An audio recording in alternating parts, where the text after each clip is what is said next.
حامدا للہ تعالی اولا و ثانیا ولعنان الثناء الیہ ثانیا وعلی افضل رسلہ محمد وآلہ واصحابہ مصلیا وفی حلبۃ الصلوات مجلیا ومصلیا اما بعد فاعوذ باللہ من الشیطان الرجیم بسم اللہ الرحمن الرحیم لقد رضی اللہ عن المؤمنین اذ یبایعونک تحت الشجرہ فعلم ما فی قلوبہم فانزل السکینۃ علیہم واثابہم فتحا قریبا وعن عائشہ رضی اللہ تعالی عنہا قالت قال رسول النبی الأمی العربی الہاشمی المکی المدنی الصادق الامین صلی اللہ علیہ وآلہ وسلم الا استحیی من رجل تستحیی منہ الملائکہ وقال رسول اللہ صلی اللہ علیہ وآلہ وسلم فی مقام آخر لکل نبی رفیق ورفیقی فی الجنة عثمان او کما قال علیہ الصلاة والسلام صدق اللہ وصدق رسولہ النبی الکریم ان اللہ وملائکتہ یصلون علی النبی یا ایہا الذین آمنوا صلوا علیہ وسلموا تسلیما۔ بآواز بلند محبت سے ذوق شوق سے عبادت نجات اور بخشش کی کامل امید سے درود پاک پڑھ لیجئے۔ اللہم صلی علی محمد وعلی آل محمد کما صلیت علی ابراہیم وعلی آل ابراہیم انکا حمید مجید۔ اللہم بارک علی محمد وعلی آل محمد کما بارکت علی ابراہیم وعلی آل ابراہیم انکا حمید مجید۔ اللہم صلی علی روح سیدنا محمد فی الارواح۔ اللہم صلی علی جسد سیدنا محمد فی الاجساد۔ اللہم صلی علی قبر سیدنا محمد فی القبور۔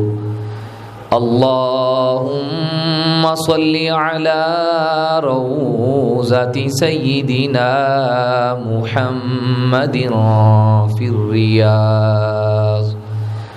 اللہم صلی علی بلد سیدنا محمد فی البلاد۔ اللہم صلی علی اصحاب سیدنا محمد فی الاصحاب۔ پاکیزہ کس کی سوچ ہے قرآن کی طرح، پاکیزہ کس کی سوچ ہے قرآن کی طرح، ملتا ہے کون موت سے شہید عثمان کی طرح۔ کس کے سر پہ رکھا ہے حیاداریوں کا تاج، آنکھیں ہیں کس کی عرش کے مہمان کی طرح، جس کے ہاتھ کو نبی نے اپنا ہاتھ کہا، جس کے ہاتھ کو نبی نے اپنا ہاتھ کہا، بیت ہے کس کی بیت عثمان کی طرح۔ آقا کے اصحاب ستاروں کی طرح ہیں، اسلام ہے مسجد تو یہ میناروں کی طرح ہے، ابو بکر عمر عثمان و حیدر، اسلام ہے دریا تو یہ کناروں کی طرح ہے، بات میری سن لو اور یاد رکھ لو، محمد ہیں قرآن تو اصحاب سپاروں کی طرح ہے۔ انتہائی واجب الاحترام لائق کے ساتھ تعظیم و تکریم اہل سنت والجماعت سے تعلق رکھنے والے غیرت مند مسلمان بھائیوں، بزرگوں، دوستوں، مجھ نچیز طالب علم کو آج اچانک حضرت مولانا ظفر احمد ربانی صاحب نے ظہر سے کچھ وقت قبل حکم فرمایا، درس قرآن کے حوالہ سے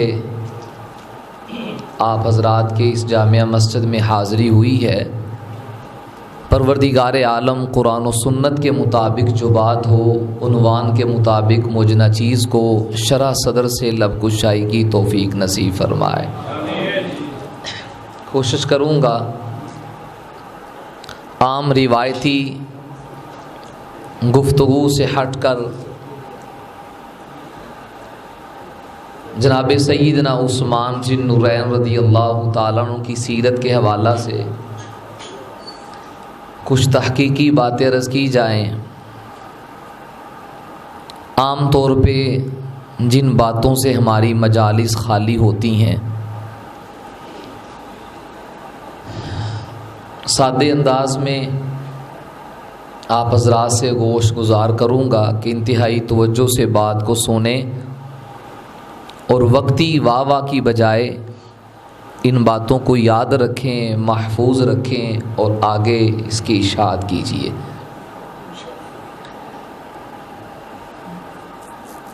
شیخ الاسلام مفتی اعظم پاکستان، صدر وفاق المدارس العربیہ پاکستان حضرت اقدس مولانا مفتی محمد تقی عثمانی دامت برکاتہ العالیہ نے ایک کتاب لکھی ہے تراشے۔ حضرت نے اپنے مطالعے کے دوران کوئی انوکھی چیزیں دیکھیں تو ان کو مستقل کتابی شکل میں نقل کیا ہے۔ اس تراشے کتاب میں حضرت عثمان غنی رضی اللہ تعالیٰ عنہ کی ایک محبوب دعا ذکر کی گئی ہے۔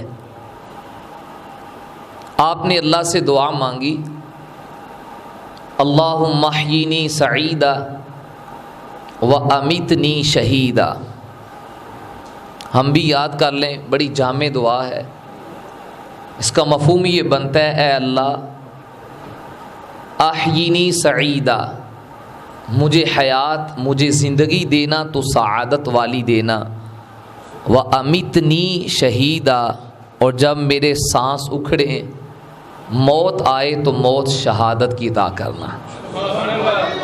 زندگی سعادت والی اور موت شہادت والی دینا۔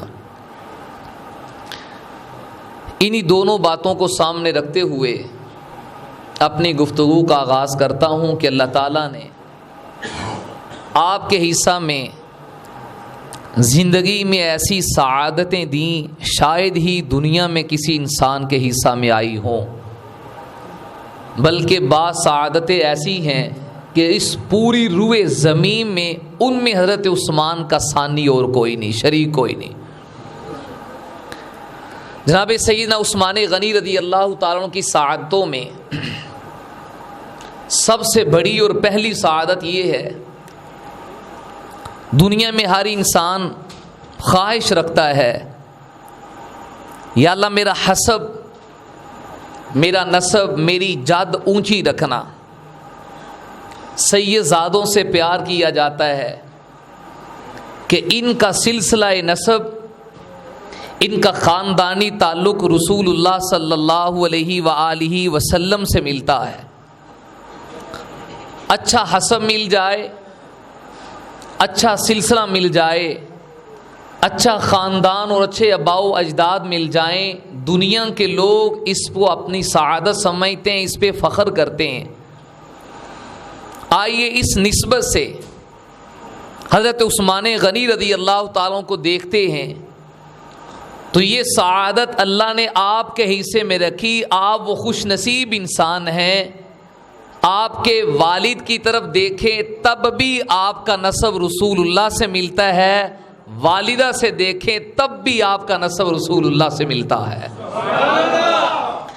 حضرت عثمان غنی رضی اللہ تعالیٰ کا نامی اس میں گرامی عثمان ہے، آپ کے والد کا نام عفان ہے، عفان کے والد کا نام ابو العاص ہے، ابو العاص کے والد کا نام امیہ ہے، پھر امیہ کے والد کا نام عبد شمس ہے، اور 5ویں نمبر پہ عبد شمس کے والد کا نام عبد مناف ہے۔ یہ جو عبد مناف ہیں 5ویں نسب پہ جو دادا حضرت عثمان غنی کے ہیں، یہی دادا رسالت مآب صلی اللہ علیہ وآلہ وسلم کے ہیں۔ ادھر سے آپ کا نسب یہ ہے عثمان بن عفان بن ابو العاص بن امیہ بن عبد شمس بن عبد مناف۔ ادھر سے حضور کا نسب یہ ہے محمد، گونج کے کہہ دیں صلی اللہ، آل کا ذکر ضرور کریں، صلی اللہ علیہ وآلہ وسلم۔ عجب فیض ہے اور عجب ہی فیض ہے، نبی کی رحمت کا بلال، درود ان پہ پڑھتا ہوں رحمت مجھ پہ برستی ہے، صلی اللہ علیہ وآلہ۔ آقا کی آل کو 2 نسبتیں ہیں، نبی کا خون بھی ہیں، حضور کے اوپر ایمان لانے والے بھی ہیں، تو جب جب درود پڑھیں آل کو کبھی نہ بھولیں، صلی اللہ علیہ وآلہ وسلم۔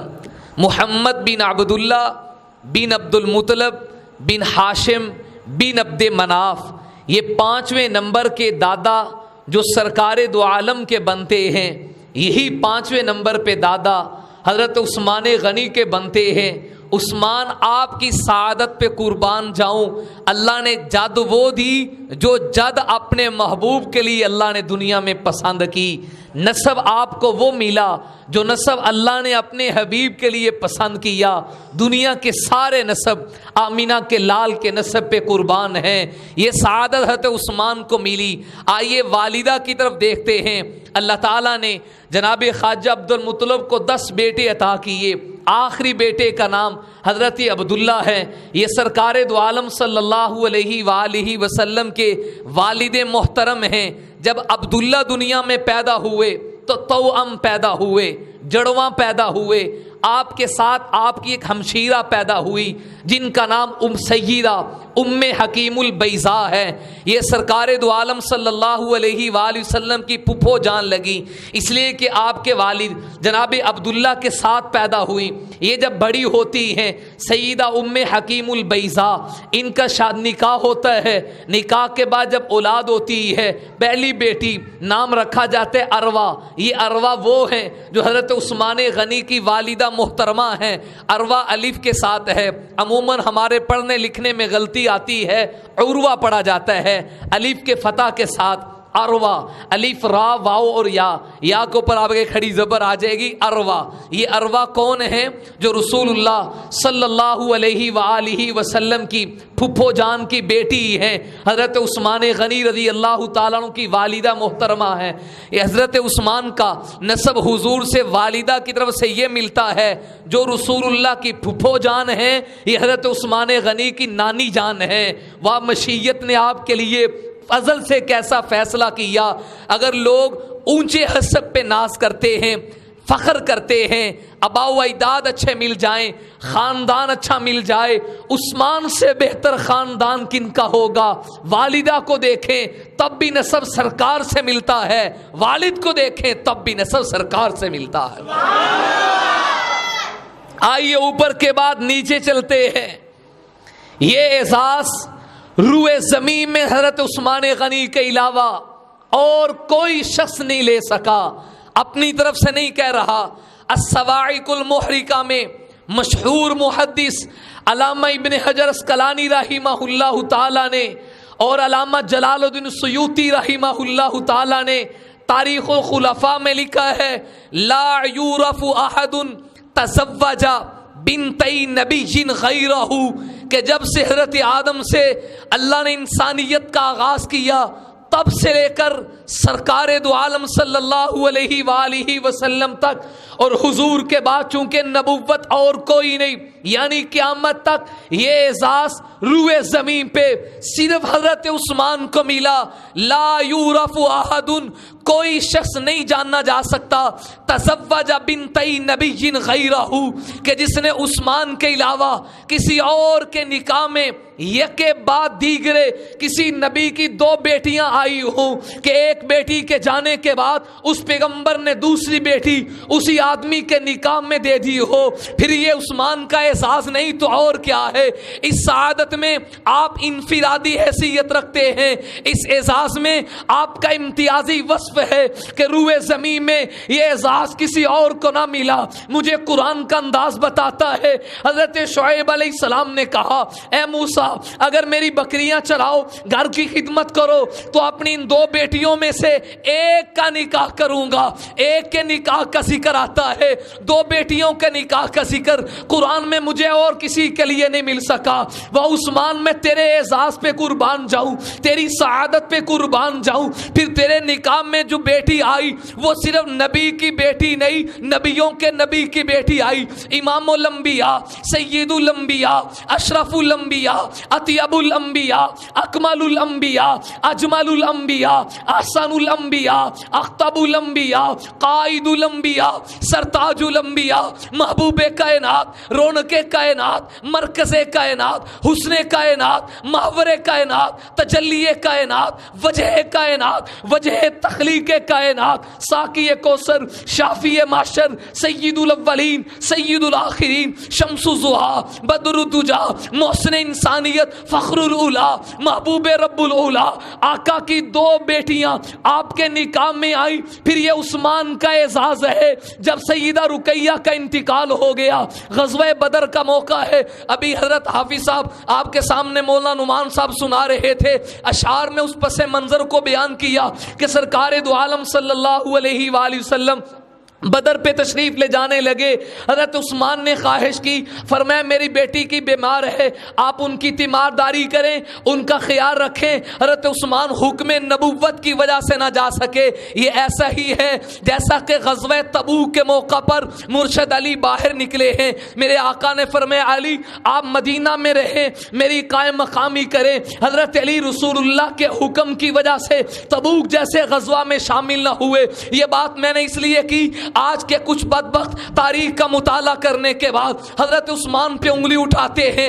دیکھو جی پہلی جنگ ہے جسے قرآن نے یوم الفرقان کہا، جسے قرآن نے یوم الفتح کہا، جسے قرآن نے حق و باطل کا پہلا مارکہ کہا۔ میں تو اپنے لفظوں میں اس مارکے کو کبھی یوں کہتا ہوں، یہ پہلا لشکر تھا دنیا میں فوج الہی کا، یہ پہلا لشکر تھا دنیا میں فوج الہی کا، جسے اعلان کرنا تھا خدا کی بادشاہی کا۔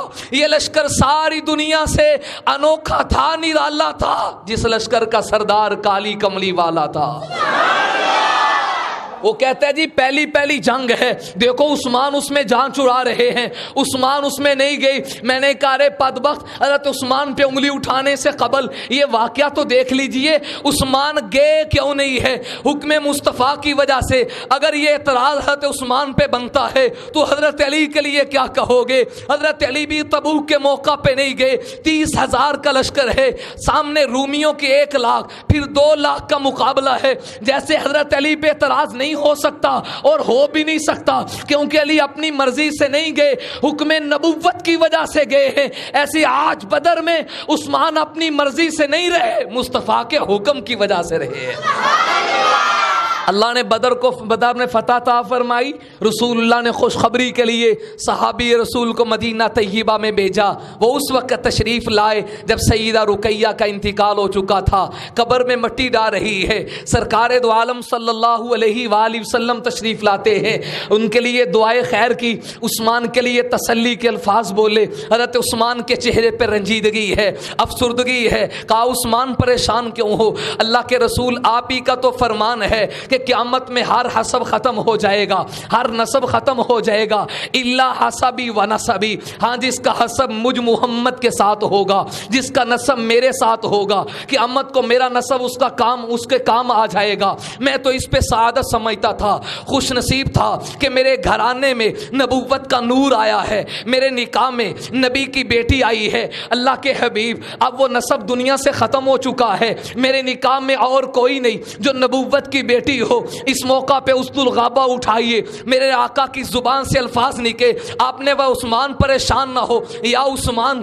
ھذا جبریل، یہ جبریل آئے ہیں مجھے حکم دے رہے ہیں، ان اللہ، بے شک اللہ تعالیٰ، یامرو کا، آپ کو حکم کرتے ہیں، ان تزوجھا، کہ آپ دوسری بیٹی ام کلثوم کا نکاح بھی عثمان کے ساتھ کر دو۔ میں کبھی علی کے اعزاز پہ قربان جاتا ہوں، یہی الفاظ سیدہ فاطمہ کے نکاح کے موقع پر میرے آقا نے حضرت علی کے لیے کہے تھے۔ جس وقت علی اور فاطمہ کا نکاح ہو رہا تھا، ادھر نبوت کی دہلیز پر سائل بن کر علی کے لیے فاطمہ کا رشتہ مانگنے کے لیے ابو بکر و عمر آئے، سرکار سے بات کی، آقا جان فاطمہ بھی جوان ہے، علی بھی جوان ہے، ہم نے فاطمہ کے لیے علی کے رشتے کی بات کی ہے۔ سرکار دو عالم خوش ہوتے ہیں۔ ادھر سے سننے کے بعد حضرت فاطمہ کے پاس تشریف لے گئے، فرمایا فاطمہ میں علی کے ساتھ آپ کا نکاح کرنا چاہتا ہوں، آپ کا ارادہ کیا ہے؟ حدیث میں آتا ہے فسکتت، سیدہ فاطمہ خاموش ہو گئی۔ سرکار دو عالم خوشی سے کھڑے ہوئے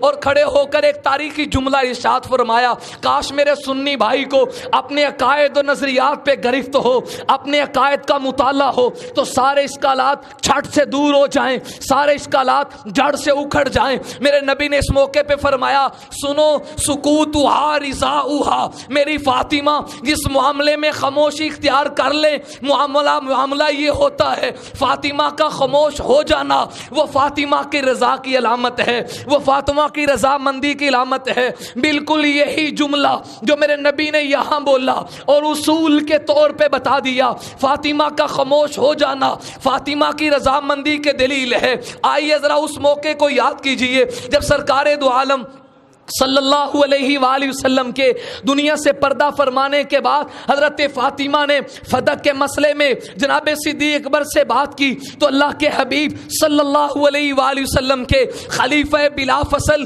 سیدنا صدیق اکبر نے کہا، فاطمہ یاد رکھیے، واللہ لقرابۃ رسول اللہ صلی اللہ علیہ وآلہ وسلم احب الی من ان اصل الی قرابتی۔ بخاری شریف کی حدیث پڑھ رہا ہوں، حضرت صدیق اکبر نے کہا، فاطمہ اللہ کی قسم مجھے اپنی رشتہ داری سے زیادہ رسول اللہ کی رشتہ داری پیاری ہے، مجھے اپنے گھرانے سے زیادہ رسول اللہ کا گھرانہ پیارا ہے۔ حضرت صدیق کے جواب کا مطلب میں یہ سمجھا ہوں، آپ نے فرمایا فاطمہ مجھے اتنا پیار اپنی بیٹی عائشہ سے نہیں ہے جتنا پیار مصطفیٰ کی بیٹی فاطمہ سے ہے۔ فدق کی بات ہے فاطمہ، مسئلہ یہ ہے کہ انبیاء علیہم الصلاۃ والسلام، میں نے حضور سے خود سنا ہے، لا نورث دینارا ولا درہما، انبیاء جب دنیا سے جاتے ہیں تو اپنی میراث مال نہیں چھوڑتے، دراہم اور دنانیر نبیوں کی میراث نہیں ہوتی، بل یورث العلم، بلکہ انبیاء اپنے علم کی میراث چھوڑ کے جاتے ہیں۔ جتنا مال جس طرح سے جس ہاتھوں سے رسول اللہ کے زمانے میں آپ کو ملتا تھا اسی طرح سے اتنا ہی انہی ہاتھوں سے ابو بکر کے زمانہ میں ملتا رہے گا۔ رہی بات ملکیت کی، چونکہ نبی کا مال ہوتا ہی نہیں، نبی کی میراث مال ہوتا ہی نہیں، لہٰذا جیسے پہلا ملتا تھا ویسے اب ملے گا۔ پہلے نبی کے دور میں نبی کے سے باغ فدق کا مال لے کر آپ کے آل کو دینے کی ڈیوٹی وہ حضرت علی کرم اللہ وجہہ کی ہوتی۔ ابو بکر میں تیری فراست پہ قربان، مزاج شناس نبوت میں تیری بصیرت پہ قربان۔ حضرت علی نے اسی فدق کے مال کو آل رسول کو دینے کے لیے اپنا کوئی اور کرندہ نہیں رکھا، مرشد علی کو بلایا اور حضرت علی کو بلا کے کہنے لگے، علی بھائی آپ کو پتا ہے نبی کی زندگی میں یہ مال کتنا کس کس کی طرح کو کس کس کو کس کس حصہ میں کس کس انداز میں ملتا تھا۔ نبی کی طرح ابو بکر کے زمانہ میں بھی فدق کے مال کے والی آپ ہیں، علی میں آپ کے سپرد کرتا ہوں تاکہ کل کو کسی کو غصب کرنے کا خیال ہی نہ آئے، کسی کو حق کھانے کا خیال ہی نہ آئے۔ علی نبی کی زندگی میں جیسے آپ تقسیم کرتے رہے ایسے میری زندگی میں بھی آپ اسے تقسیم کریں۔ چنانچہ مولا علی خود فرماتے ہیں ولانی نبی صلی اللہ علیہ وآلہ وسلم ثم ولانی ابو بکر ثم ولانی عمر فقسمتہ فی حیاتہما، مجھے اس مال کا والی حضور نے بنایا، حضور کے بعد ابو بکر نے بنایا، ابو بکر کے بعد عمر نے بنایا۔ جیسے میں نبی کی زندگی میں فدق کا مال تقسیم کرتا رہا ایسے حضور کے جانے کے بعد ابو بکر عمر کی زندگی میں بھی فدق کا مال اسی طرح تقسیم کرتا رہا۔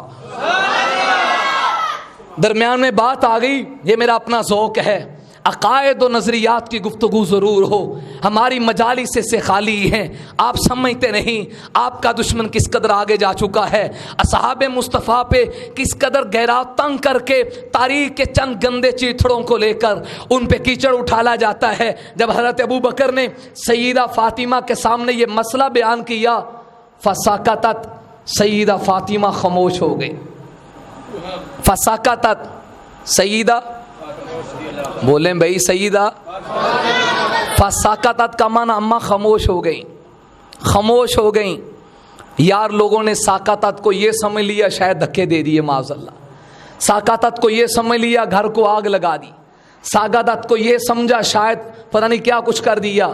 اب جو جس جملے سے میں نے یہ جملہ اخذ کیا ہے تاکہ عقائد کی ترجمانی ہو، اس کے لیے بڑا خون گرا ہے۔ نکاح کے موقع پر حضور نے فرمایا تھا فاطمہ علی سے نکاح کرنا چاہتا ہوں، اماں خاموش ہو گئیں تو میرے نبی نے ایک ضابطہ بیان فرمایا سکوتھا رضاؤھا، فاطمہ کا چپ کر جانا ان کے رضا کی دلیل ہے۔ اسی طرح آج فدق کے مسئلہ میں جناب صدیق اکبر نے جب نبوت کا مزاج بتایا اماں فسکتت، خاموش ہو گئی، جیسے وہاں اماں کا سکوت رضا کی دلیل تھا ایسے آج بھی اماں کا سکوت رضا کی دلیل ہے۔ کوئی بات بھی سمجھ آ رہی ہے کہ نہیں؟ مجھے پتہ نہیں آپ کا مزاج اب کس طرح کا ہے۔ حضرت تو بڑی خوبصورت ترنم کے ساتھ اشعار سناتے ہیں، میں نے تو سادی گفتگو کرنی۔ حضرت نبی کریم صلی اللہ علیہ وآلہ وسلم نے جیسے اپنی بیٹی جناب فاطمہ کا نکاح اللہ کی وحی کے مطابق حضرت علی سے کیا، اسی طرح آج آمینہ کے لال نے اپنی دوسری بیٹی ام کلثوم کا نکاح دوسری دفعہ حضرت عثمان کے ساتھ کیا تو یہ بھی اللہ کی وحی کے مطابق کیا ہے۔ یہ حضرت عثمان کا اعزاز ہے۔ آگے سنیے دوستو، اسی وجہ سے حضرت عثمان کو ذی النورین کہتے ہیں، دو نوروں والا، ذو مضاف ہے، نورین مضاف الیہ، دو نوروں والا، دو نوروں والا، تھوڑا سا بولیں، دو نوروں والا۔ یہ ایک بات عرض کرنے لگا ہوں، خام خواہ کہا جاتا ہے کہ نبی کے نور کو نہیں مانتے، او بھائی نبی تو نبی رہ گئی، ہم تو نبی کی بیٹیوں کو بھی نور مانتے ہیں۔ ذی النورین، دو نوروں والے، نبی کے دو نور آپ کے گھر میں آئے، یہ تھوڑا اعزاز ہے، یہ تھوڑی سعادت ہے۔ آج میں اور آپ نے رشتہ کرنا ہو 1000 دفعہ سوچتے ہیں، اس سے پوچھو، اس سے پوچھو، مشاورت چلتی ہے، استخارے چلتے ہیں۔ یہ اس پیغمبر کی بیٹی کا رشتہ ہو رہا ہے جس پیغمبر کی زبان پہ ہمیشہ خدا بولتا ہے، وما ينطق عن الهوى ان هو الا وحی یوحى، وہ جب بھی بولتے ہیں ہمیشہ خدا کا کلام بولتے ہیں۔ اللہ کی مرضی کے مطابق نکاح ہوا۔ پھر جب دوسری بیٹی سیدہ ام کلثوم کا انتقال ہو گیا تو میرے آقا نے اس موقع پہ فرمایا، اور مزے کی بات ہے حضور سے اس حدیث کو سن کر امت کو بتانے والے حضرت علی المرتضیٰ ہیں۔ آقا نے فرمایا عثمان لو ان لی 40 بنتا لزوجتہن واحدۃ بعد واحدہ حتی لا یبقى منہن واحدہ۔ اور مولا نافع کو پڑھیے، روحماء بینم کی 30 جلد پڑھیے، وہاں 100 بنات کے الفاظ ہیں۔ میرے نبی نے فرمایا عثمان اگر میں محمد کی 100 بیٹیاں ہوتی